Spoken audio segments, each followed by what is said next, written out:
Buenos días, Dios les bendiga a todos. ¿Qué le parece si le damos gracias a Dios por este día? Pedimos que Él nos ayude, como siempre, su palabra. Vamos a cerrar nuestros ojos, por favor. Padre, en el nombre poderoso de Jesús, bendícenos, Señor, con tu palabra. Señor, sabemos que tenemos muchas limitantes por el espacio, Señor, por las circunstancias, pero tú eres suficiente, Señor. Tu palabra es suficiente. Háblanos en este día con toda sencillez a nuestras vidas. Transfórmalas con tu palabra, Señor. En el nombre de Jesús. Amén. Vamos a abrir las escrituras, por favor, en el libro de Eclesiastés, capítulo 7. Aquí no tenemos el beneficio de ver los textos en la pantalla, pero no se preocupe si usted trae Biblia. Eclesiastés, capítulo 7. Voy a dar lectura desde el versículo 1. Mejor es la buena fama que el buen ungüento, y mejor el de la muerte que el día del nacimiento. Mejor es ir a la casa de luto que a la casa del banquete, porque aquello es el fin de todos los hombres, y el que vive lo pondrá en su corazón. Quiero hacer énfasis en la segunda parte del primer versículo que dice: mejor es el día de la muerte que día del nacimiento. ¿Usted qué opina al respecto? La Escritura nos dice que es mejor el día de morir que el día de nacer. Es una forma sugerente de que nuestra mente, de que nuestros pensamientos nos lleven a una reflexión. La Biblia es muy hábil para eso, porque va contrario a nuestro razonamiento lógico. Cuando un ser humano nace en la tierra hay mucho gozo. Cuando usted vio a su primer hijo, usted quería ver de qué color eran sus ojos, estaba muy contento, las personas le felicitaban, usted estaba feliz, ¿o no es así? Pero la Escritura dice que es mejor el día de la muerte que el día del nacimiento. Cuando un ser humano muere, hay lágrimas, hay sufrimiento, hay recuerdos, hay angustia, en fin, es algo muy doloroso. Entonces, ¿por qué la Biblia dice que es mejor el día de la muerte que el día del nacimiento? Es una pregunta interesante, ¿no le parece? ¿Por qué es mejor la muerte que el nacimiento? Bueno, yo estuve reflexionando en este pasaje y estuve dándole muchas vueltas en mi mente, porque al igual que usted, seguramente nos pensamos, ¿por qué? ¿Por qué es mejor la muerte que el nacimiento? ¿O por qué es mejor la muerte que la vida? La verdad es que lo único que Dios nos está llevando es precisamente a una reflexión, porque el versículo 2 nos dice: mejor es ir a la casa del luto que a la casa del banquete. Pero ya la respuesta nos la da la misma Escritura, porque aquello es el fin de todos los hombres. ¿Cuál es el fin de todos los hombres? La muerte es el fin de todos los seres humanos. Nacimos para que en algún momento vamos a morir, ya sea en nuestra niñez, en nuestra juventud, o ya cuando somos mayores, pero todos vamos a morir. Entonces, ¿por qué la cuestión esta de la reflexión en la muerte? Bueno, porque dice la Escritura, porque el que vive lo pondrá en su corazón. Es decir, muchas veces nosotros pasamos por esta vida por alto muchas cosas y nos falta reflexionar sobre muchas otras. Y no solamente eso, mire, según los psicólogos dicen que a los 40 años las personas comienzan a hacer evaluaciones respecto de qué han hecho en la vida, si ha valido la pena, si su trabajo realmente les ha traído grandes satisfacciones, si las relaciones familiares son correctas, si son incorrectas. Llega el momento en que a esa edad uno se cruza de brazos, porque yo tengo 40 años, y dice uno y voltea uno, bueno, ¿qué he hecho yo en la vida? ¿Realmente vale la pena? Y según un teórico llamado Erickson dice que la persona decide vivir para su propio egoísmo, para su propia existencia, o decide vivir para los demás. Es decir, la edad media de un ser humano es un momento de reflexión. Yo creo que Dios pone esto en el corazón de los hombres para que hagan esa evaluación de sus vidas. ¿Por qué? Porque hay gente que pasa de largo todo su tiempo en esta tierra y nunca reflexiona sobre qué ha hecho, bueno o malo, si ha tenido familia, si no ha tenido familia, si el tener bienes materiales ha sido el todo, o a lo mejor eso es lo que le hace infeliz. Cada persona hará una evaluación. Y no solamente eso, fíjese, esto dice la Escritura, que al final los hombres hacen esa evaluación. o los que están vivos cuando ven una persona que ha muerto. Según los teóricos de la psicología dicen, a la mitad del camino las personas se detienen a preguntarse, ¿realmente valdrá la pena? Y fíjese algo que me llamó tanto la atención en la Escritura, en el libro de Apocalipsis, capítulo 14, Apocalipsis 14, versículo 13 nos dice, oí una voz que desde el cielo me decía, escribe. ¿Qué es lo que le está diciendo Dios que escriba? Bienaventurados de aquí en adelante los muertos que mueren en el Señor. Sí, dice el Espíritu, descansarán de sus trabajos porque sus obras con ellos siguen. Descansarán de sus trabajos porque sus obras con ellos siguen. Fíjese que al hacer ese análisis nos damos cuenta que si Dios puso en el corazón de los seres humanos hacer ese alto a los 40 años, y los psicólogos concuerdan en eso, que hay como una especie de evaluación, donde algunas personas tienden a deprimirse también porque dicen, no he hecho nada, o cuál es la razón de mi existencia. Es un tiempo muy importante, pero la Escritura nos habla de que al final una persona que ha muerto en Dios, dice, ha descansado de sus trabajos, pero las obras de ellos siguen. ¿Por qué dice eso? Bueno, lo dice porque una persona que tiene a Dios sabe lo que quiere, sabe cuál es la razón por la cual está en esta tierra, es decir, no tiene esas dudas existenciales. Y por ahí una persona que hizo una reflexión y me la comentó a mí, dice, yo creo que en esta vida solamente hay 3 tipos de personas cuando tienen esos problemas existenciales. Dice, aquellos que están ciertos y están claros de lo que quieren en la vida y van transformando de continuo a través de sus decisiones correctas su vida. Pero hay otros que dejan pasar su vida como si fueran solamente seres vivientes. Están comiendo y viviendo y dejando pasar los años y el tiempo y su vida la están desperdiciando. Y esas personas pues prácticamente pasan inadvertidas en esta tierra. Dice, y hay otras que son todo lo contrario, que toman el aspecto negativo y siempre se están quejando de lo que están viviendo, le echan la culpa al gobierno, le echan la culpa a la suegra, le echan la culpa al hermano, le echan la culpa al tío, le echan la culpa a todos. Dice, solamente habrá esos 3 tipos de personas. ¿Qué piensa usted al respecto? Mire, la verdad es que una persona que tiene a Dios sabe realmente lo que quiere en la vida. Algo me llamó la atención. Quizás una persona en la ociosidad de la vida, un contador en Estados Unidos, se puso a hacer un pequeño estudio como contador. Y él, en su forma de razonar como contador, dijo, bueno, ¿en qué invertirá un estadounidense promedio su existencia? Y él, en ese tiempo que le dedicó a un estudio que no se publicó ni fue nada relevante, pero él simple y sencillamente dijo, un estadounidense promedio invierte 23 años de su existencia solamente en dormir. Es decir, duermen sus 8 horas, sus 10 horas, y de ello, de su vida, es un 32.9% de su existencia. Es decir, casi un 30 o 40% de lo que vive un estadounidense se la pasa durmiendo. ¿Será una buena inversión? ¿Será una mala inversión? Pues quizás algunos digan es buena en el sentido de la salud.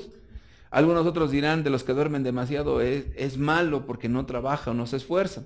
Pero en el trabajo real, ordinario y efectivo, digo trabajo real porque hay personas que tienen un empleo pero no trabajan. Es decir, si son empleados de gobierno, se dedican, por ejemplo, a estar trabajando 2 horas y se supone que es una jornada de 8. Pero bueno, en el trabajo real, un estadounidense invierte 16 años de su existencia. Según este contador, sería un 22% de su existencia aproximadamente. Después de dormir, para un estadounidense el trabajo es 22% nada más. En ver televisión invierten 8 años, es decir, un 11% de lo que viven en esta tierra. 11 años viendo televisión. Yo creo que ahí usted piense si será una inversión correcta. En comer, 6 años. Y aquellos que les gusta ir a los restaurantes, a los cafés, a platicar horas y horas y horas, o a las señoras que les gusta platicar de todas las cosas relevantes que les pasan a ellas, se pasan 3, 4 horas en el café e invierten en las comidas 6 años, un 8% de su vida. En viajes, bueno, creo que en Estados Unidos nos ganan en todos los sentidos, 6 años, que también es un 8% de su existencia. En la diversión o en deportes, 4 años, que son 6%. En enfermarse, también la enfermedad nos quita tiempo, y más si va a un hospital, el promedio es de 4 años. En vestirse, todo lo que una persona invierte en la mañana, en peinarse, cambiarse, en ponerse su ropa, ponerse todo lo que se tenga que poner, invierte 2 años de su existencia, que es un 2.8%.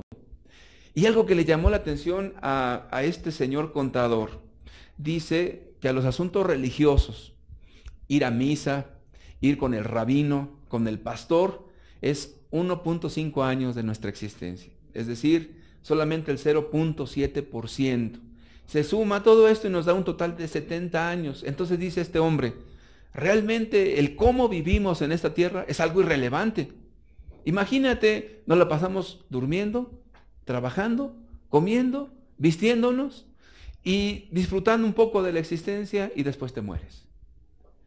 La verdad es que eso es algo totalmente superfluo y vano.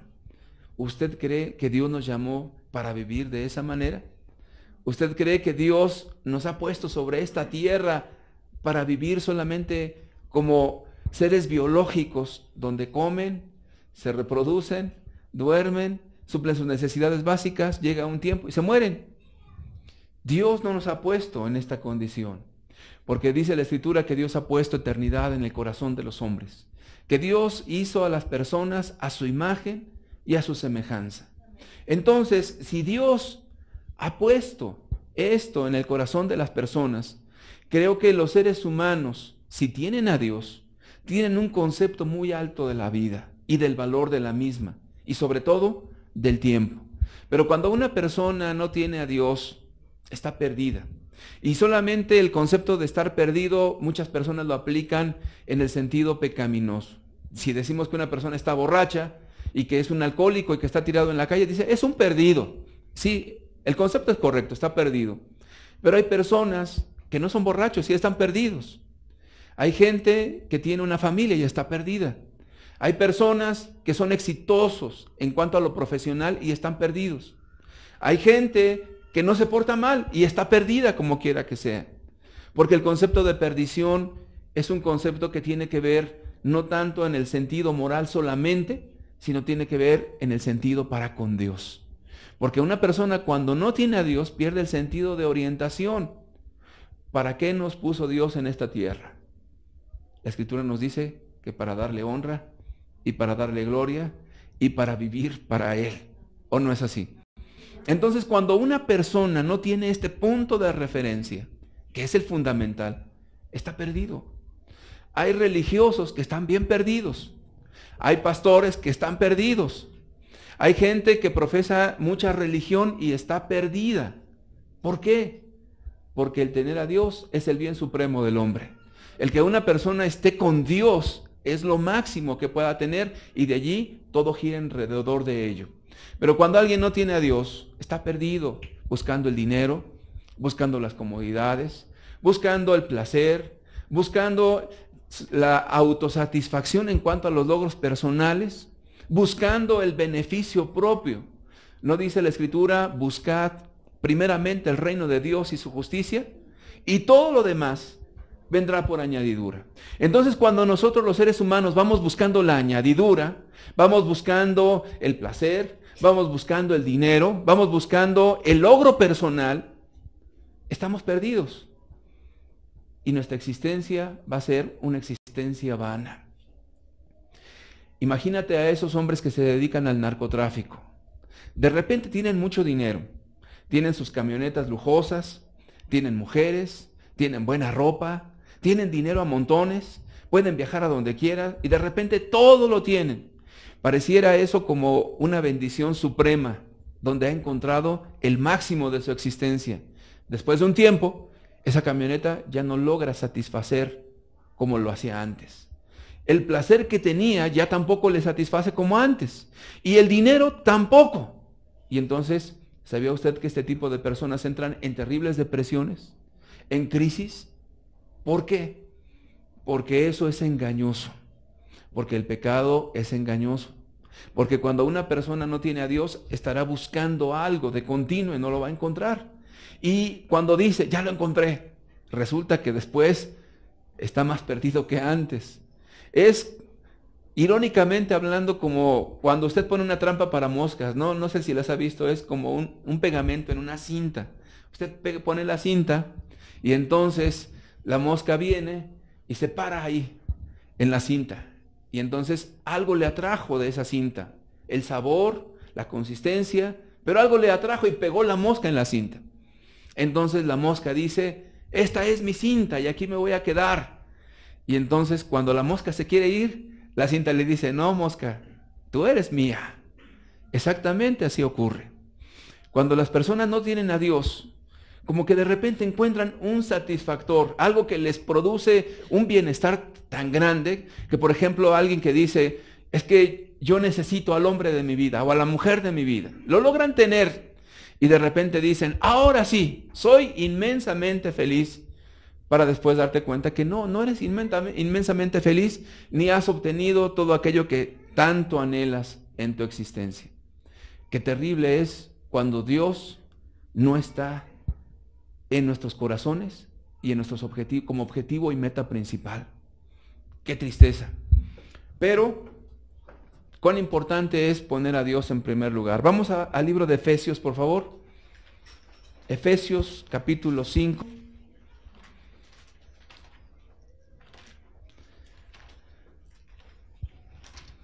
¿Quién dice amén respecto de Jesús, de Dios? Ahora la pregunta sería, ¿quién tiene a Jesús?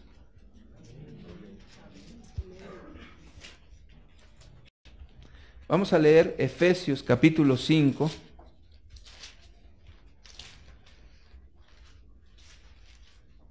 Voy a dar lectura al versículo 14 al versículo 16. Efesios 5, 14. Por lo cual dice, despiértate tú que duermes y levántate de los muertos y te alumbrará Cristo. Voy a detenerme un poquito en este. Por lo cual dice, despiértate tú que duermes. El pasaje obviamente está dirigido a la iglesia de los Efesios, a los cristianos, pero está dirigida a toda persona. Levántate tú que duermes. Es un sentido alegórico, no se está refiriendo al sueño que comúnmente tenemos por las noches, sino se está refiriendo al letargo de nuestra vida cuando no le damos valor a Jesucristo en primer lugar. Y que estamos como que totalmente inmersos en otra cosa. Y a veces esas cosas pueden ser buenas, no necesariamente tienen que ser malas. A veces el concepto de bien y de mal, creo que lo exageramos. Y alguien dice, pero si yo no estoy haciendo nada malo. ¿Sabías tú que por cosas buenas la gente se puede perder? Por ejemplo, hay padres de familia que han abandonado a sus hijos porque el trabajo les ha jalado de tal manera que no tienen tiempo para ellos. Y dicen, estoy manteniendo a mis hijos, aunque en ello esté peor el remedio que la enfermedad. Por ejemplo, muchas personas cruzan la frontera y se van a trabajar a Estados Unidos y dejan a sus hijos y a su esposo en aras de un mayor bienestar económico. Entonces, allá tienen una serie de cosas que les trastornan la existencia y aquí sus hijos vienen a sufrir todavía peor. Se cumple el dicho de la gente popular o el dicho popular que dice, de verdad salió peor el remedio que la misma enfermedad. ¿Por qué? Porque hay cosas buenas que trastornan a las personas también. ¿No dice la Escritura que hay camino que al hombre le parece derecho y su fin es camino de muerte? Entonces, cuando una persona está tan engañada en ese estupor, en ese sueño, comienza a decir, bueno, si no estoy mal, yo voy a la iglesia. Es más, yo voy a misa y me confieso todos los domingos. Y no solamente queda en esa situación, mira, tan es así que yo ayudo a la gente pobre. Y les ayudo con muchas cosas. ¿No vieras cómo me la paso yo haciendo cosas buenas en esta vida? Y entonces, cuando esa persona no parte de Cristo, hay cosas buenas que le trastornan su propia existencia. ¿Cuál es el engaño de Satanás? El engaño de Satanás es hacernos creer a nosotros que solo las cosas malas nos pierden. La droga nos pierde, sí nos pierde. ¿Quién dice que no? Cualquier persona lo dice, un doctor lo dice, un psicólogo lo dice, una persona que tiene razón dice, sí es cierto, eso está mal. Pero hay cosas que humanamente son plausibles, que la gente las admira y dice, sí, eso es correcto, y como quiera que sea es perdición. Un padre de familia que se dedica solamente a su trabajo, una madre de familia que está buscando una supuesta superación y olvida su matrimonio y su relación con sus hijos, o las mismas personas cristianas que cambian al Señor Jesucristo por muchas actividades y dicen, es que mira, yo hago esto, hago lo otro, hago aquello y hago muchas cosas. No, Jesús le reclamó a su iglesia por decir que tenía muchas obras, pero que habían olvidado su primer amor. Hay cosas buenas que te pueden perder. ¿O no le dijo Jesús a Marta, Marta, Marta, afanada con tantos quehaceres, afanada y turbada? María ha escogido la mejor parte, la cual no le será quitada. ¿Cuál es esa mejor parte? Jesús. Esa es la mejor parte. Entonces, cuando habla aquí la Escritura, despiértate tú que duermes, se está refiriendo a la gente que moralmente no estaba ni borracha, ni drogadicta, ni prostituyéndose, sino aquellas personas que moralmente caminaban bien, pero que se les había olvidado un pequeño detalle: vivir para Dios, recibir de Dios y estar con Él. Despiértate tú que duermes y levántate de los muertos. Jesucristo es el camino, la verdad y la vida. Jesucristo es el camino, la verdad y la vida. Entonces, si dice levántate de los muertos, quiere decir que no está con Cristo. Quiere decir que está muerto espiritualmente hablando. Y una persona muerta espiritualmente hablando es alguien que puede tener una apariencia correcta, que puede hablar las palabras correctas, que puede inclusive tener cosas buenas en su existencia, pero no tiene la fuente de vida que es Jesucristo. ¿Quedó claro ese pasaje? En el versículo 15 nos dice, mirad pues con diligencia cómo andéis, no como necios, sino como sabios. Y esa palabra mirad, en nuestro español quizás no sea una palabra que le dé un énfasis fuerte a lo que Dios quiere darle énfasis. Mirad significa cuida o está atento a no descuidar esta parte importante de tu existencia que es vivir para Dios. Y eso tiene que ver con nuestra vida cotidiana. Es decir, yo estoy seguro que si usted tiene este principio como fundamento en su vida, hoy se levantó de mañana y le dio gracias a Dios por su existencia, y le pidió y le oró y estuvo con Dios, y usted recibió de Dios una palabra de consuelo, de fortaleza. Usted externó a Jesús todas las cosas que tiene en su corazón. Si usted tiene este principio claro, Jesucristo es el primer lugar desde ahorita. No en este mensaje, desde la mañana, Él es el primer lugar. Entonces, si eso está claro, usted va a recibir bendición sobre bendición. Mirad bien, eso significa con diligencia, andar como sabio y no como necio. ¿Cuál es el principio de la sabiduría? El temor a Jehová. Bien. Y en el versículo siguiente nos dice, aprovechando bien el tiempo, porque los días son malos. Bien. Dios te pone el fundamento más importante, que es Jesucristo, su palabra, recibir de Dios. Nada podemos hacer sin Él. ¿O no dice eso la Escritura en Juan 15? Separados de mí, nada podéis hacer. Ahora, claro que podemos hacer muchas cosas sin Dios. Usted puede vivir sin Dios. Mucha gente vive sin Dios. Mucha gente en su familia no tiene a Dios. Lleva su relación matrimonial sin Dios. Cría a sus hijos sin Dios y ni se acuerda de Él siquiera. Pero entonces, ¿por qué dice, separados de mí nada podéis hacer? Se refiere que Dios es la fuente de toda bendición. Lo real y verdadero proviene de Jesucristo. Usted puede tener muchos consejos de la gente que usted quiera, sus parientes, sus vecinos, los consejeros, los maestros, quien sea. pero para vida eterna solamente Dios. Entonces, separados de Cristo nada podemos hacer. ¿A qué se refiere? A tener una bendición espiritual real y cotidiana. Separados de Jesús, nada, absolutamente nada podemos hacer. Y luego nos dice, aprovechando bien el tiempo.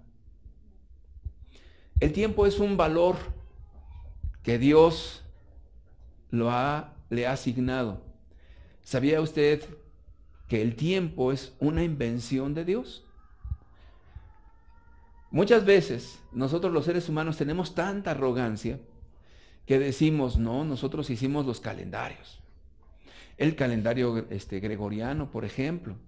No, nosotros contabilizamos. Y no nos damos cuenta que Dios fue el inventor del tiempo.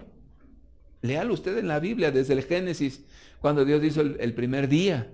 Y luego dice que fue la tarde y la mañana. Y contabiliza un día.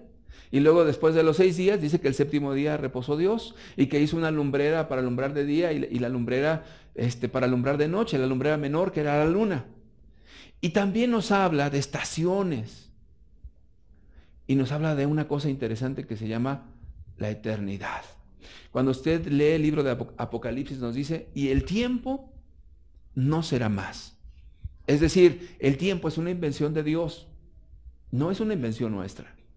Fíjense que en una ocasión yo oí hablar a una persona que defendía a Jesús y decía, un ser tan importante que partió la historia de la humanidad, antes de Jesucristo y después de Jesucristo.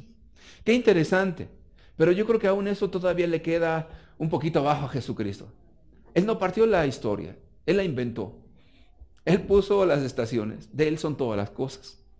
Entonces, a los seres humanos como que nos falta humildad para reconocer que todo proviene de Dios. Ahora, un consejo que Dios nos da es el siguiente: aprovecha bien el tiempo, porque los días son malos.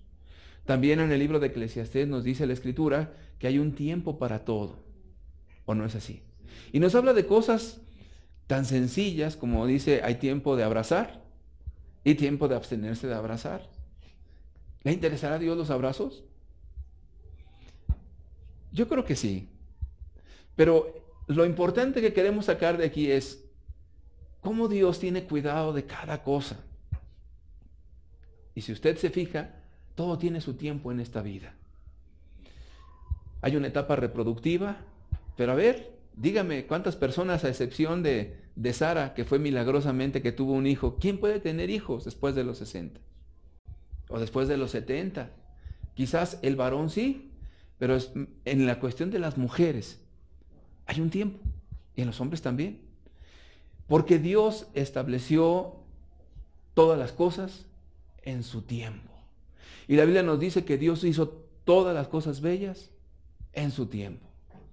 ¿Y por qué estoy tomando este principio de los tiempos? Porque a veces pasamos nuestra vida sin tomar en cuenta este principio tan básico. ¿Por qué hacemos esa famosa evaluación que yo le dije a los 40 años y que la han descubierto los psicólogos? Por una razón sencilla. Dios lo puso en el corazón de los hombres como un sentido de orientación. ¿Para dónde vas? ¿Qué quieres? ¿Qué has hecho de tu vida? ¿En qué has invertido tus fuerzas, tu capacidad creativa, todo lo que tú eres? ¿Dónde lo has puesto y cuál es el resultado del mismo? Si tú invertiste tu vida en la borrachera, si tú invertiste tu vida en hacerle mal a tu familia, si los dañaste, si les dijiste palabras hirientes, ¿qué has hecho de lo que Dios te dio? ¿Una bendición o una maldición? Cada vez que estamos en ese funeral, imagínate, decimos, nosotros vemos a la gente que muere, decimos, pobre, murió, pero ¿has pensado que alguna vez tú te vas a morir? ¿Y que tú ya no vas a existir en esta tierra? La pregunta que yo te haría en este momento sería, ¿has aprovechado tu vida, tu tiempo, tus capacidades, de tal manera que se cumple el versículo del Apocalipsis que dice, descansaste de tus trabajos, pero tus obras continúan? O a lo mejor, después de que mueras, la gente va a decir, de repente tu esposa que tanto la golpeabas y tantas cosas le decías, ay, descansé, ya se fue, ya murió el borracho, ya murió el golpeador, ya murió aquel que me hizo tanto mal, y descansó. Ella descansó. Qué terrible es que eso ocurra. Qué terrible es que la gente a quien dañaste diga, por fin descansamos de esta persona. O cuando muere un pandillero que está asolando ahí la colonia, o no dice la gente, ya se murió. Como que dicen, ay, nos libramos, descansamos. Pero esas son las personas que invirtieron su vida de manera inapropiada. El asunto está en que todos los seres humanos tenemos que seguir viviendo y haciendo obras, buenas o malas. Y tenemos que vivir ese tiempo y ese espacio que Dios nos dio. Y la pregunta sería, ¿cómo lo invertimos? ¿Cómo invertimos nuestra vida? Otro pasaje que está en el libro de Colosenses, por favor, acompáñeme. Colosenses capítulo 4, versículo 5. Colosenses 4, 5 nos dice, andad sabiamente para con los de afuera, redimiendo el tiempo. Entonces, otra vez, habla de redimir el tiempo y de aprovechar bien el tiempo. Y aprovechar, según un diccionario que yo tomé, un diccionario cualquiera, dice que aprovechar es sacar el mejor provecho, el máximo beneficio.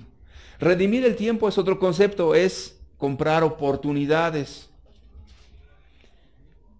Son dos cosas diferentes, pero encausadas en lo mismo. ¿Sabe usted que los hombres de Dios este principio lo entienden en su corazón de manera tal que para ellos el tiempo es muy valioso, sumamente valioso? Mira, un hombre llamado Cameron Townsend, no sé si usted ha oído hablar de él, vino aquí a México. Él estuvo evangelizando a las personas de las diferentes tribus de nuestro país. Pero este hombre era tan diligente en lo que hacía que no desaprovechaba el tiempo. Les enseñó a cosechar, les enseñó a sembrar, les enseñó muchas cosas, los enriqueció. Pero él no tenía mucho apoyo ni por parte del gobierno ni por parte de nadie. E inclusive este hombre llegó a conocer a Lázaro Cárdenas. Por ahí dice él, un poco entrevelado ahí en su autobiografía, que llegó a predicarle a Lázaro Cárdenas, a nuestro presidente, Lázaro Cárdenas. ¿Será cierto? No lo sabemos. Pero me llama tanto la atención la forma como este hombre concebía las cosas, de cómo tenía una mente tan creativa en los asuntos espirituales que en una ocasión él estaba en una avioneta toda destartalada y vieja porque no había ni carreteras en nuestro país en aquel entonces, no había los medios de transporte que existían y tenía que viajar de un lugar a otro, e inclusive él iba a Guatemala y le pedía a toda la gente de Estados Unidos, apóyenme para esta labor. Pero nunca le apoyaron. Entonces un día está él con su familia en esa avioneta destartalada y va volando y de repente esa avioneta se cae y comienza a dar vueltas y pedazos del avión quedan por ahí. Y entonces, como vieron que cayó esa avioneta, todos van corriendo a auxiliar a Townsend. Entonces, de repente uno estaba gritando por allá, uno de sus hijos estaba por allá y querían auxiliarles y dijo, espérense. Todos dijeron, ¿qué pasó? Vayan por la cámara. ¿Pero por qué? Dice, tú ve por la cámara. Y empezaron a sacar un video de lo que pasó y también una foto y salió en primera plana en Estados Unidos. ¿Y qué cree? Que le regalaron una avioneta nueva y le enviaron recursos. O sea, aprovechó una circunstancia desfavorable, aprovechó ese tiempo, lo transformó en una bendición. ¿Por qué? Porque su perspectiva del reino de los cielos era tan importante que eso le llevó de continuo a ver las cosas desde esa perspectiva. Cuando una persona no tiene a Dios, ¿qué hubiera pasado?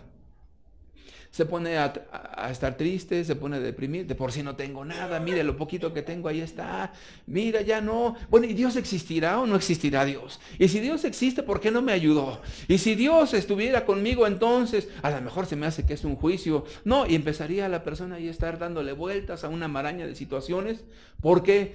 Porque la persona no tiene una perspectiva correcta de las cosas espirituales. Fíjate cómo él, en una desgracia, la transformó en una bendición. ¿Por qué razón? porque tenía en primer lugar a Dios. No se puso a preguntarse si Dios iba a detener o no el asunto, que si... No, inmediatamente esa mente creativa que Dios le dio, transformó las cosas. De hecho, la gente del mundo a veces es más sagaz que las personas espirituales, así lo dijo Jesús. Y ellos dicen que a veces perdiendo se gana. ¿Por qué digo esto? Porque hay gente que cuando no tiene una perspectiva correcta siempre quiere ganar en todo.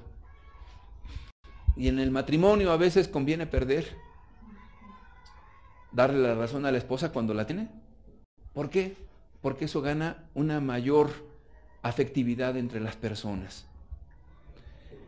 El marido que es prudente y que tiene a Dios, no le importa ganar ni poner su autoridad o poner su forma de pensamiento e imponerlo. Le interesa ganar a la persona. Le interesa hacer una relación fuerte con su esposa. Y de repente cuando la esposa tiene razón, le dice con humildad, ¿sabes qué? Tienes razón. Tú tienes razón. Lo que me dijiste, mira, sí es cierto, yo me equivoqué. Es más, yo creo sinceramente que tú eres una persona muy inteligente y lo eres. ¿Sabes qué? La persona se siente apreciada, se siente bien y entonces como que el lazo afectivo se fortalece porque hubo una humildad de parte del esposo.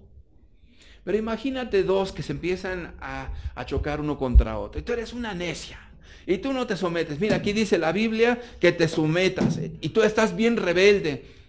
Y luego te dices, cristiana, olvídate, estás pero perdidísima. ¿Qué produce ese hombre en su mujer? Amargura, resentimiento. ¿Y sabes qué le va a contestar? Le va a sacar...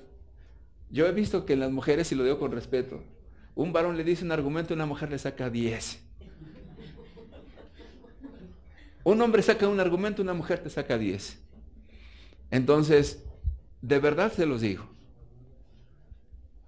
Un hombre le saca un argumento a su esposa le saca 10 o 20. Y entonces, si la situación se vuelve tensa, no se arregla nada. De repente el hombre le impone, le dice, pues aquí te sujetas porque yo mando. Sí ganó un punto quizás, pero está perdiendo el alma de su esposa.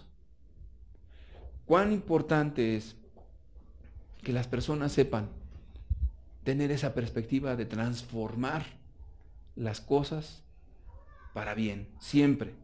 Entonces, eso de aprovechar el tiempo y redimir el tiempo es algo tan importante. Nosotros los cristianos llamamos a algo que se llama prioridad. Y tenemos básicamente 4 prioridades. Yo veo que aquí hay cristianos. ¿Cuál es la primera prioridad? ¿Cuál es? Es Dios, efectivamente, la prioridad es Dios. Entonces, un cristiano de verdad no solamente se anda guardando de no pecar, porque el cristiano nominal, el cristiano que solamente le gusta dar la apariencia, anda como aquel que está a dieta. Fíjese cómo le quiero poner ese ejemplo del que está a dieta.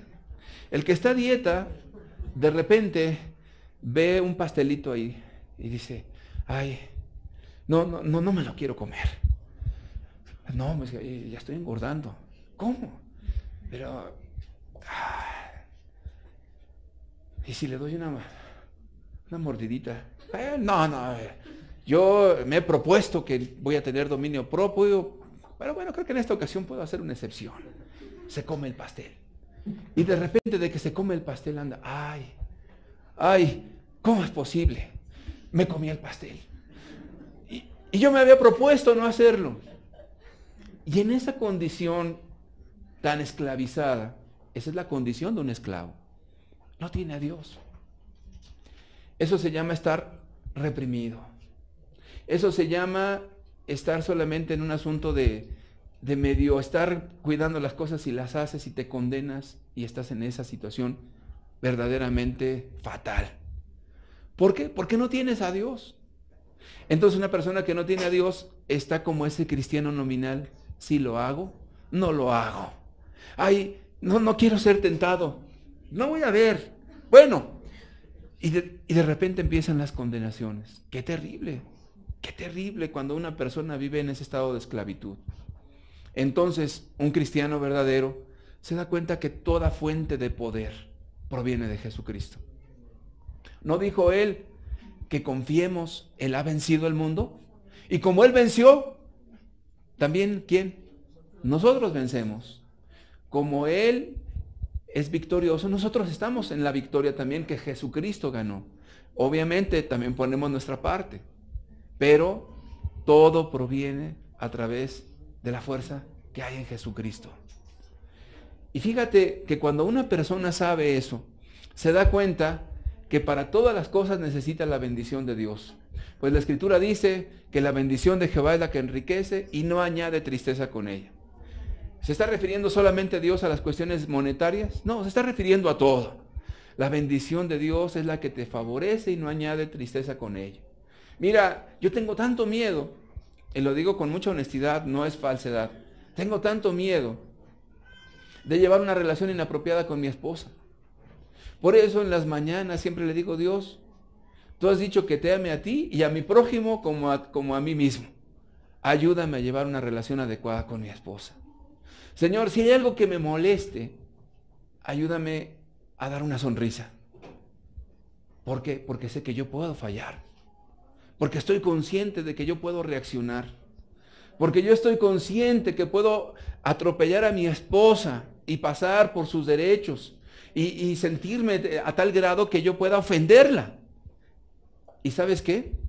Por ahí oí una persona que dijo, de un anónimo, un dicho que decía que hay 3 cosas de las cuales ya no hay solución. Y yo cuando oí 3 cosas que no hay solución, bueno, pues vamos a oír la sabiduría popular. Y me llamó mucho la atención, dice, las flechas del guerrero cuando son lanzadas ya no las puede recuperar. Y yo dije, bueno, ¿y eso qué? Y luego dijo, ¿y las palabras dichas? También ya no se pueden regresar. Si un día tú heriste a tu esposa, sí, le vas a pedir perdón, pero esas cosas luego son situaciones que ofenden a otros y que los ponen en un estado de amargura, que para qué te cuento. El libro de Proverbios nos dice que el hermano ofendido es más tenaz que una ciudad fortificada. Entonces, una persona a quien le dijiste una mala palabra, se te puede amargar. Y puede guardar rencor hacia ti por años. Y no solamente eso, de allí la relación se puede afectar, y afectar, y afectar, y afectar. Entonces, ¿cuán importante es tener a Dios? Depender de Dios. Entonces, el cristiano que es cristiano de veras, digo, disculpe que diga de veras porque no hay, pero es que ya hay tantas categorías, pero el que es de veras y que tiene holograma, de verdad, depende de Jesucristo. Esa es su fuente de sabiduría, su fuente de inspiración y su poder para enfrentar cualquier cosa. Sabe que sin Él no podrá. Sin Jesús ya estás derrotado. Entonces, si quitas a Cristo de tu vida, pues mira, todo lo demás fracaso, fracaso, fracaso, fracaso y más fracaso. Ah, pero yo sigo yendo a la iglesia. ¿Y eso qué? Mucha gente estaba con Jesús y no se salvó. Mucha gente oyó los mensajes de Cristo y no se salvó. Mucha gente estuvo tan cercano a Cristo y como quiera no tuvo nada. Necesitas a Jesús. Necesito a Jesús. Lo necesitamos con urgencia. Sin Jesucristo estamos perdidos. Estamos fracasados. ¿Está de acuerdo conmigo? Entonces, ¿qué necesita usted? Necesita a Jesús. Y si usted no es cristiano, ¿qué necesita? Arrepentirse, confesarle a Jesús sus pecados, restituir a la gente agraviada y entregar su vida a Jesús. Si usted es cristiano, usted necesita ponerlo a Él en primer lugar todos los días de su vida. Antes de que se ponga a barrer, o antes de que se ponga a vender lo que tenga que vender, o antes de que te vayas a estudiar, o antes de que hagas lo que sea, necesitas a Jesús. Y necesitas una dependencia con Él todos los días de tu existencia. Entiende bien una cosa, el día que dejas a Cristo, ya fracasaste. Ese día vas a tener fracaso. A lo mejor al final de la noche dices, no, pero si no me pasó nada. Mira, todo está bien. Ese es el engaño de Satanás. En la apariencia todo bien. Mira, Vayámonos otra vez al libro de Génesis. Digo, se lo voy a platicar. ¿No le dijo Dios al hombre, el día que tú desobedezcas y comas del árbol del bien y del mal, ciertamente morirás? ¿Cierto? ¿Comió el hombre? Fue la mujer, obviamente, después le dio a su marido. Pero, ¿qué pasó? ¿Cayeron fulminados? ¿No? ¿Entonces Dios mintió? ¿No? Entonces, ¿qué pasó? El hombre cortó su relación con Dios, porque dice la Escritura en Isaías 59 que lo que hace división entre los hombres y Dios, ¿qué es? Es el pecado, porque Dios es santo y no puede tener comunión con alguien que no viva en esa condición de santidad. Entonces sí pasó algo. ¿Qué fue lo que pasó? Cortaron la relación con Dios. Pero fíjate que ellos continuaron normal, no se murieron, no les pasó nada, siguieron físicamente igual, pareciera que no había ocurrido nada. Pero ¿sabes qué? Cuando oyeron la voz de Dios, ¿qué les pasó? Corrieron, se escondieron. Una conciencia culposa. Cuando tú arrancas una hoja de un árbol, ¿se seca de manera inmediata? Sino que poco a poco va perdiendo, se va deshidratando, muere, está seca. Pero de inmediato no. Exactamente el día que tú no oras y no estás con Jesucristo. Digo orar y estar con Jesucristo porque no necesariamente las dos cosas son iguales. Entonces dices, no pasó nada. Me fue bien en el trabajo. Me fue bien con mi familia. Es más, no tuve problema alguno. Eso es un engaño. La bendición de Dios es la que nos prospera. Y no añade tristeza con ella. El día que tú no estás con Dios, ese día tú ya no recibiste de Dios. No pasa nada. Pero no quedamos que estar perdidos es no tener a Cristo. Eso es lo más importante. Entonces el diablo, que es muy astuto, si eres una persona espiritual y cristianamente correcta, mira, no te va a poner una tentación de esas donde tú sabes que no es correcto. Simplemente te va a decir, tú puedes vivir sin Él. Es más, mira, puedes orar al otro día, hombre, no te preocupes. Cuando tú empiezas a descuidar a Cristo, te empiezas a morir. Ya no tienes nada de Dios. Entonces necesitamos cuidar esto como el tesoro más grande. Todos los días. Curiosamente, todas las biografías de los cristianos dice que se levantaban a las 4 de la mañana. Todos, no sé por qué les gustaba a las 4 de la mañana, pero todos se levantaban a orar ininterrumpidamente. Y que cuando por enfermedad, como Hudson Taylor que estaba postrado, seguían orando en sus camas. ¿Por qué? Porque sabían que toda fuente de bendición proviene de Dios. Bueno, ¿qué otra prioridad tiene el cristiano? ¿Alguien me puede decir cuál es la siguiente prioridad? Ya es Dios, ya hablamos de Dios. ¿Cuál es la siguiente? ¿Quién? Familia. Como que están muy dudosos. Los noto muy dudosos. ¿Será que ya perdieron las prioridades? Efectivamente, la siguiente prioridad es la familia. A veces pensamos que es otra cosa, pero mire, el concepto de familia abarca tantas cosas y no lo pienso hacer. Nada más mencionarlo. El concepto de familia es tan importante. Hoy en día, las personas creen que Dios no tiene cuidado de sus familias. Ese es un error terrible. Mira, la familia ha sufrido un golpe tan terrible actualmente, que ya familia es lo que tú quieras. Un hombre con un hombre se casa, eso es un matrimonio legalmente establecido. Y si adoptan hijos, esa es una familia.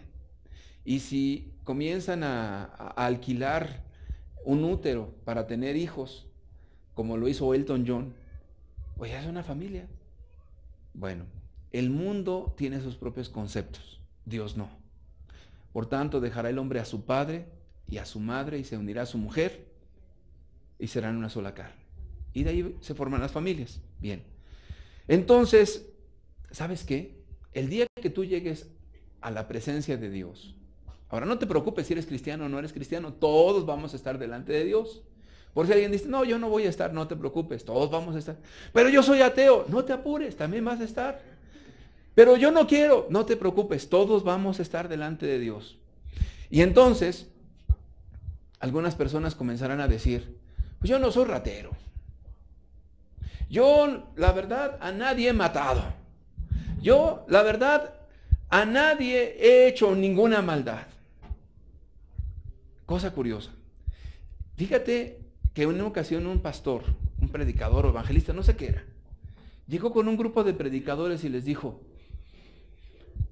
cuán orgulloso me siento de ser cristiano.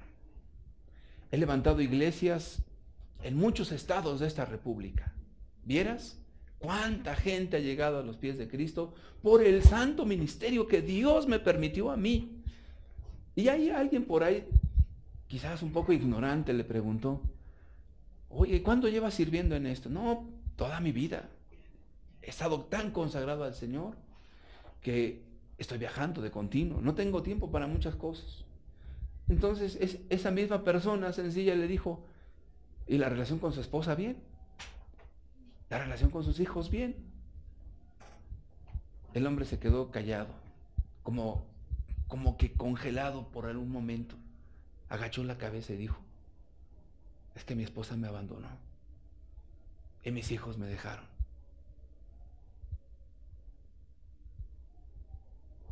No tenía palabras, pero he servido al Señor y lo seguiré haciendo con todo mi corazón.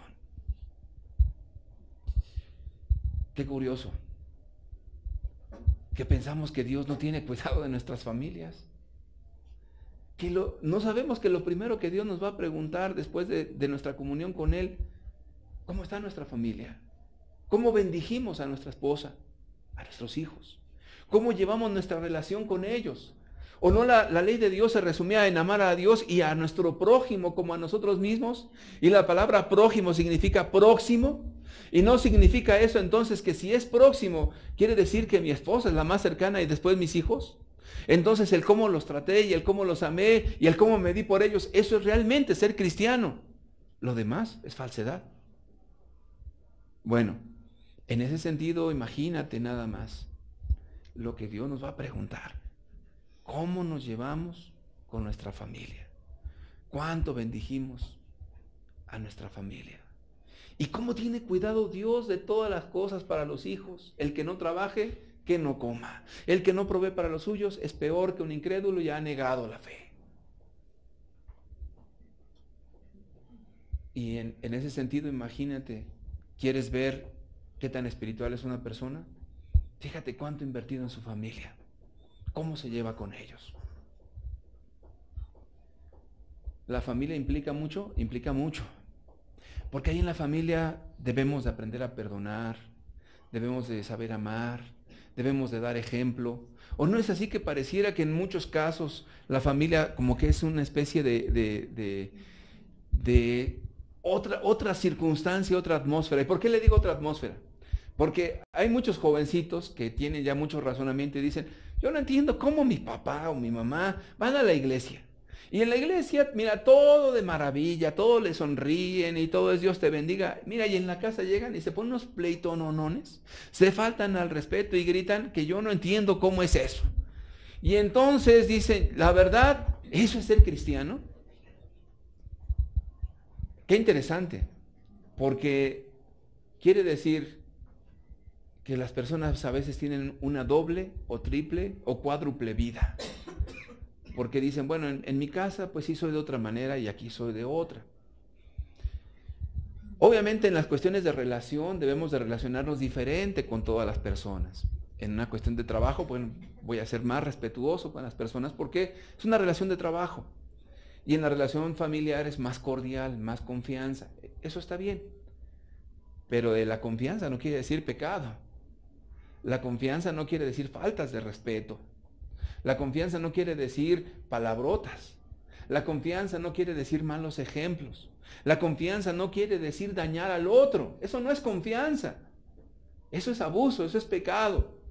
Entonces, cuando una persona confunde esos términos y dice, Bueno, pues es que aquí tengo más confianza. Sí, claro, yo con mi familia y todos, con las familias de cada uno de ustedes tiene confianza.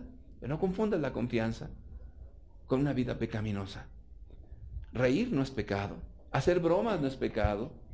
Llevarte bien con tus hijos no es pecado. Hacerles una broma de vez en cuando no es pecado. Quizás tener cierta confianza para tratarlos de tal o cual forma está bien.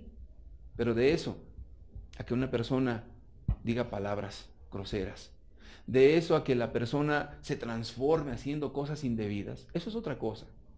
Entonces, la vida cristiana tiene otra prioridad, que es la familia. Y de hecho a los líderes cristianos Dios les dice una cosa. Lo primero que les pide a los líderes cristianos, ¿qué crees? No les pide que tengan el título en Harvard, ni siquiera en el seminario teológico de la iglesia fulana de tal. Empieza los requisitos con marido de una sola mujer, que tenga los hijos en sujeción. Y otra vez gira en torno a las cuestiones familiares y al carácter de la persona. ¿Por qué cree? Porque el que sabe llevar una familia es alguien que sabe relacionarse con alguien, es alguien que sabe perdonar las ofensas, es alguien que sabe arreglar conflictos internos familiarmente hablando, es alguien que ha sabido criar hijos. Porque dice la Escritura que el que no sabe gobernar su casa, ¿cómo cuidará de la iglesia de Dios? Qué interesante, ¿no cree? Y el asunto está en que aunque usted no lo crea, aunque nosotros no lo creamos, son bien poquitas las familias que están en esa integración.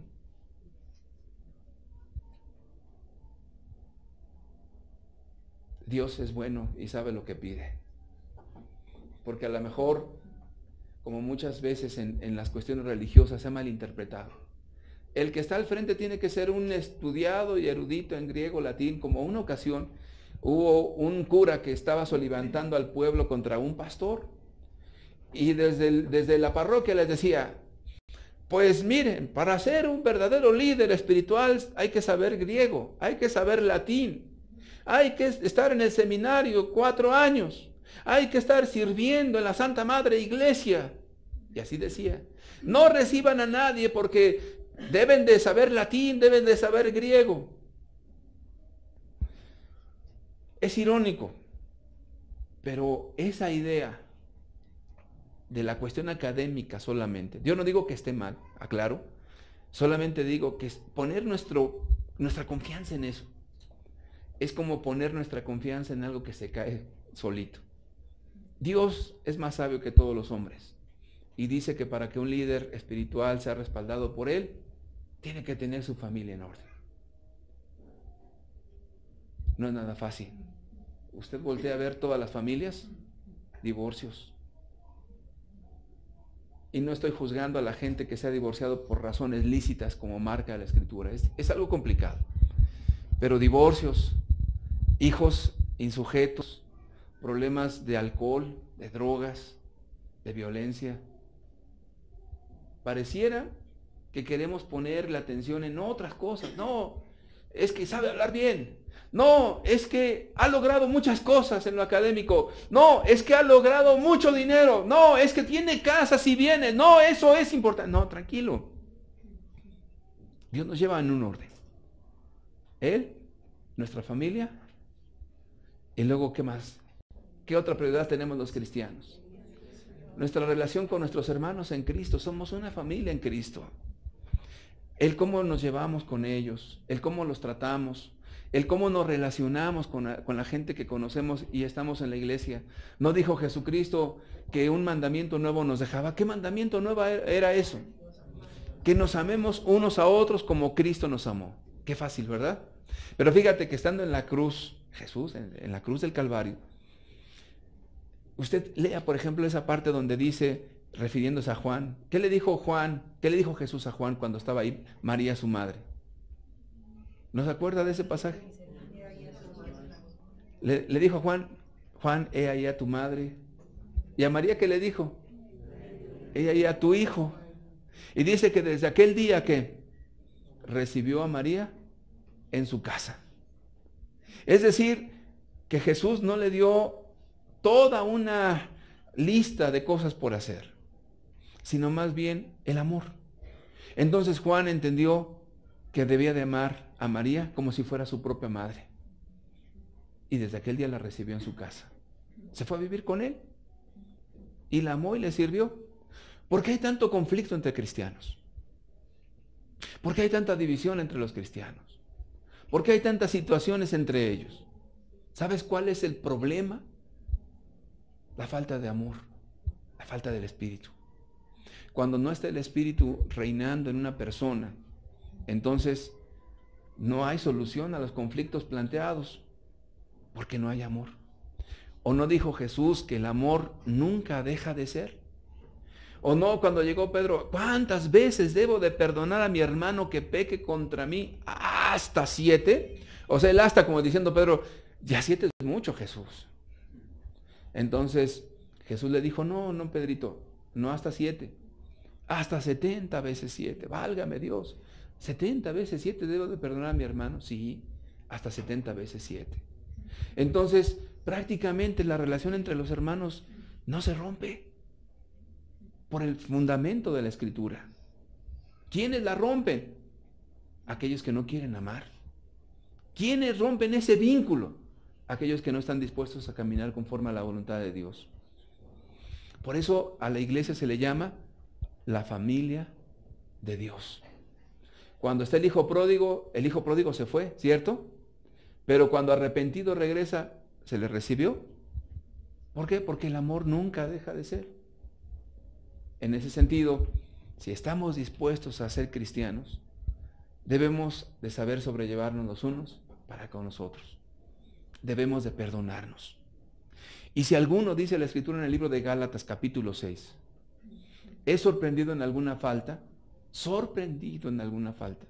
vosotros que sois espirituales, restauradle con espíritu de mansedumbre, considerándote a ti mismo, no sea que tú también seas tentado. Entonces, en la iglesia, el vínculo del amor es un fundamento. Y después de eso, ¿qué otra prioridad tenemos?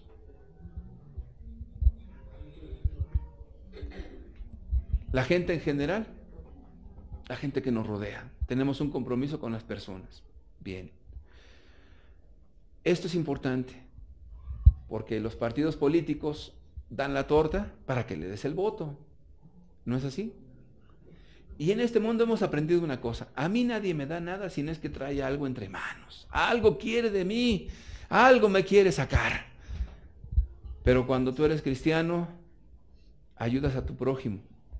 Y en las religiones, mientras pertenezcas a ese grupo, se te ayuda cuando hay necesidad, obviamente. Pero ya mientras tú no concuerdes con él o con ellos, inmediatamente no tienes nada. Yo quiero recordar algo interesante para poner un equilibrio en esto. En Inglaterra los puritanos tenían un principio. Ellos dijeron, necesitamos amar a la gente pobre, a la gente que no tiene nada, a los indigentes. Y entonces les daban de comer, ponían sus comedores, les ponían albergues, iban a dormir, comían. Y entonces de repente decían, oye, estos ya ven aquí como un hotel. Vienen, duermen, se alimentan y luego a hacer cosas malas, a robar. Lo estamos alimentando y fortaleciendo para hacer lo malo.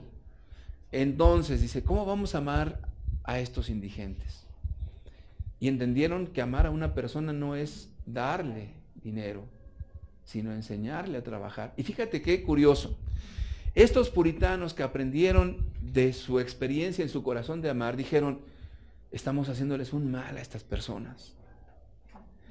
Porque a lo mejor nosotros estamos pensando que, mira qué buenos somos, mira, sacó la cartera y le dio un billete de 50 pesos. Caray, qué generoso ha de ser ese hombre. Pues te aseguro que le sobra. ¿Por qué razón? Porque es más fácil dar un billete al que tiene que ayudar a la persona a enseñarle a trabajar. Entonces los puritanos dijeron lo siguiente, no vamos a ayudar a nadie si no está dispuesto a ganarse lícitamente lo que se come y lo que la persona necesita. Entonces de repente llegaba un indigente y les tocaba la puerta. Oiga, ¿no tiene un taco? ¿Qué crees? Que tengo trabajo. Entonces les decían, píntame esta pared. Le daban la pintura. Mira, por eso te vamos a pagar tanto. ¿Qué crees? Que a la segunda ya no tocaba. Ya no. Entonces esa persona no quiere ser ayudada. Y eso no es lo que Dios ha establecido en la Biblia, ¿o sí? ¿Por qué dice el que no trabaja, que qué? ¿Y eso nada más es para algunos o que los indigentes están exentos? Ningún ser humano está exento, ¿cierto? Entonces, el que la persona aprenda a trabajar, a ganarse su dinero, créeme, es alguien que sí quiere ser ayudado. El que quiere nada más como el pollito, abrirle el piquito y que tú le des de comer, ese no quiere ayuda. Ese está abusando de tu buena voluntad. Entonces, si se entiende el principio de la misericordia, entonces los cristianos vamos a ser muy útiles a este mundo. Porque la Escritura nos dice que nosotros somos la sal y la luz de la tierra. ¿Sabes por qué Jesús dijo que somos sal? Porque le da sabor a la vida. ¿Y sabes qué? Cuando en los lugares como Cuba hay tanta necesidad, me decía una persona de Cuba, decía, nosotros teníamos que, cuando teníamos carne, la teníamos que esconder. Le digo, ¿cómo la escondían? Dice, no, pues si la colgabas, porque ustedes saben que cuando se cuelga la carne se seca, ya no se echa a perder. No, dice, tú la cuelgas, se la lleva el perro, se la lleva el gato, se la lleva el vecino, ya no hay nada. Y dice, entonces lo que tenemos que hacer era salar la carne rápidamente y la enterrábamos como 3 metros o 2 metros en la tierra. Dice, porque si la enterrábamos menos, el perro la encontraba. Entonces dice, esa era la única forma de salvaguardar la carne. Es decir, no se descomponía.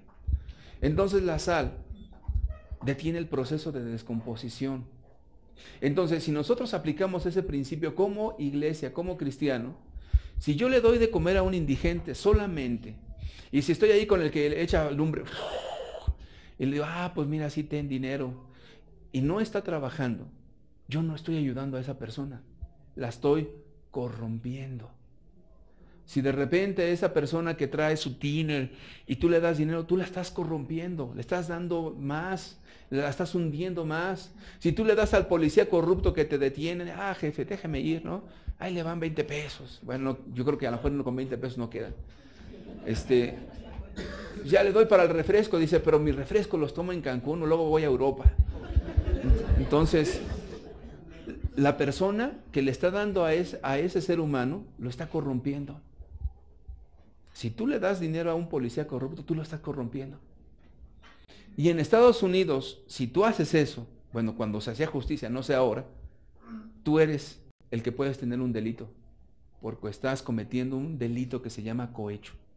Te pueden meter a la cárcel, porque eso es corromper a las personas. Entonces, la iglesia, los cristianos hacen una gran diferencia. Sí, la verdad el camino es más difícil, te la ponen más complicada, te vamos a llevar el carro, te lo vamos a llevar al corralón, te dan 20 vueltas, se cansan, ya luego dicen, esto me está haciendo gastar gasolina, no le voy a sacar nada, ya vete, ándale. ¿Cuán importante es aprender a vivir en un mundo corrompido y ser una diferencia en esta tierra? Aprovechando bien los días, bien el tiempo, porque los días son malos. Volvamos a leer el libro de Apocalipsis 14, versículo 13. Oí una voz que desde el cielo me decía, escribe, bienaventurado o bienaventurados de aquí en adelante los muertos que mueren en el Señor. Sí, dice el Espíritu, descansarán de sus trabajos, porque sus obras con ellos siguen. ¿Cómo te van a recordar el día que te mueras? ¿Y tus obras? ¿Cuáles obras seguirán? ¿De justicia o de injusticia? ¿Qué será después que ya no estés en esta tierra? ¿Cómo te recordarán? ¿Descansarán de ti o dirán, la verdad, esa persona pasó en esta tierra e hizo una grande diferencia. Y sus obras, con ella o con él, siguen. Voy a pedirte que cierres tus ojos, por favor.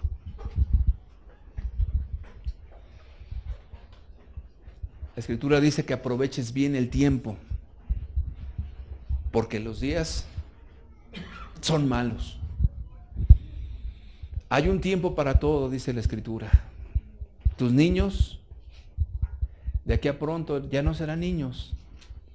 Ay, cómo te vas a lamentar diciendo, no aproveché mi tiempo para estar con ellos, para disfrutar esa niñez, para estar con ellos, para apapacharlos, para formarlos.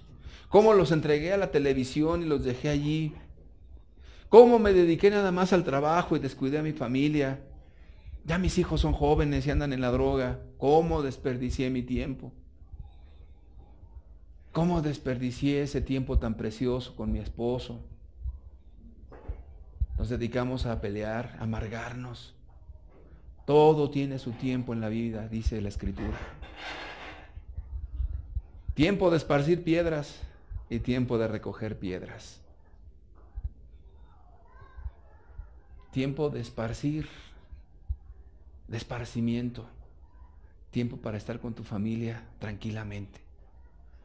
Ay, cuánto me desgasté por el trabajo, fui un incondicional del trabajo. Pues sí, el asunto está que el trabajo no te va a seguir eternamente. Y tus hijos ya te dejaron. En una ocasión platiqué con una persona que su orgullo era, logré una empresa, logré 2 casas, logré mucho dinero, pero también logró que su familia se fuera. No tenía tiempo para ellos. Cada cosa tiene su tiempo. Cada cosa tiene su tiempo. Y Dios a través de la Escritura nos ha dejado a los hombres la forma de invertir ese valioso bien de manera apropiada. Cierto que los psicólogos han descubierto que a los 40 años viene esa crisis existencial. Yo no sé cuántos años tengas, pero yo quiero decirte algo. ¿Qué es de tu vida?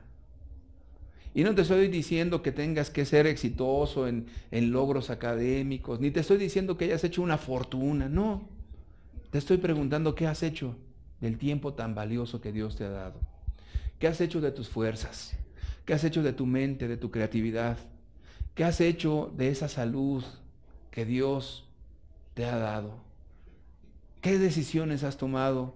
¿En qué has invertido todo ese valioso tesoro que Dios ha puesto en tus manos? ¿Qué ha sido de ti? Y si el día de hoy puedes decir, la verdad, he desperdiciado mi vida en los vicios, he desperdiciado mi vida en la amargura, he perdido a mi esposa, a mi esposo, a mis hijos, la verdad me siento mal, estoy hasta depresivo porque todo me ha salido mal. Yo quiero decirte que Dios puede restituir y Dios puede cambiar todas las cosas. Y obviamente no es algo mágico, como la religión de continuo te empieza a manejar, a fantasear, como con castillos construidos ahí en la imaginación, diciendo, no, mira, tú aceptas al Señor y todo cambia. Como por arte de magia, Dios cambia a tu marido, como por arte de magia tus hijos cambian, como por arte de magia te hace rico. Mentira. Eso no es cierto. Dios promete ayudarte para que vuelvas a recobrar el tiempo perdido, pero empieza con el orden correcto, porque a veces las personas se pierden en tantas cosas que ya no saben qué es. Como alguien dijo, es que ya no sé ni cómo hacerle en esta vida, yo no sé qué va primero. No te preocupes, lo primero es Dios. Buscad primeramente el reino de Dios y su justicia, y lo demás vendrá por añadidura. ¿Qué es primero? Primero es Dios. Y una vez que hayas encontrado a Dios, pídele ese favor para ayudarte con tu familia. Y una vez que tu familia sea bendecida por ti, pídele a Dios, ayúdame, Señor, para que haya gente en derredor mía que me apoye con el mismo propósito en la vida de extender tu reino en la iglesia. Y una vez que tú estés en esa iglesia, dedícate a hacerle el bien a otras personas, pero no corrompiéndolas, sino ayudándoles a encontrar esa dignidad. ¿Cuál es esa dignidad? ¿Cuál es ese valor que los seres humanos tienen? Ese valor es que Dios hizo a los hombres a imagen y semejanza de Él. Y mira, hay una parábola de Jesús de la dracma perdida. La dracma era una moneda. Acuérdate que en una ocasión le preguntaron a Jesús si era conveniente pagar impuesto o no era conveniente pagarlo. Y Jesús dijo, dadme una moneda, porque lo estaban tentando. ¿De quién es el rostro que tiene esta moneda? De César. Pues dad a César lo que es de César y a Dios lo que es de Dios. Como la imagen de César estaba en esa moneda, pues denle a César lo que es de César. Y aplicando a la parábola de la dracma, de la moneda, Jesús comparó esa moneda con un ser humano. ¿Y de quién es el rostro que tiene ese ser humano? Es hecho a imagen y semejanza de nuestro Dios. El indigente lleva la imagen y semejanza de nuestro Dios. La prostituta lleva la imagen y semejanza de nuestro Dios, porque el Hijo del Hombre vino a buscar y a salvar lo que se había perdido. ¿No se sentó Él a comer con las prostitutas y con los publicanos? ¿No fue con los paralíticos, con los leprosos? Para Dios, cada ser humano es infinitamente valioso. ¿De qué aprovechará al hombre si ganare todo el mundo y perdiere su alma? Para Dios, cada ser humano es muy valioso. Cada persona. Tú eres muy valioso para Dios. ¿Por qué no regresar al camino correcto? ¿Por qué no entender que es primero Dios, tu familia, tus hermanos en la fe y la gente que se está perdiendo? Que aproveches tu vida al máximo. Que aproveches bien el tiempo, porque los días son malos. Padre, te damos gracias por tu palabra, porque hemos de andar en esta vida perdidos, Señor, como la gente que no te tiene, corriendo, Señor, como el burro tras la zanahoria sin nunca alcanzarla, buscando en el dinero lo que solamente tú puedes dar, Señor, buscando en los placeres, en los vicios. Si tú dijiste que tu comida era verdadera comida y tu bebida era verdadera bebida, y que el que bebiera de esa agua, Señor, no tendría sed jamás. ¿Por qué gastar nuestro dinero en lo que no aprovecha, Señor? En lo que no sacia. Ayúdanos a entender ese camino y andar por él. En el nombre de Jesús. Amén, Señor. Pues creo que usted tiene mucho que meditar. También yo, obviamente. Es mejor el día de la muerte que el día del nacimiento. Dios le bendiga. Le esperamos el próximo domingo a las 11 de la mañana. Estamos despedidos.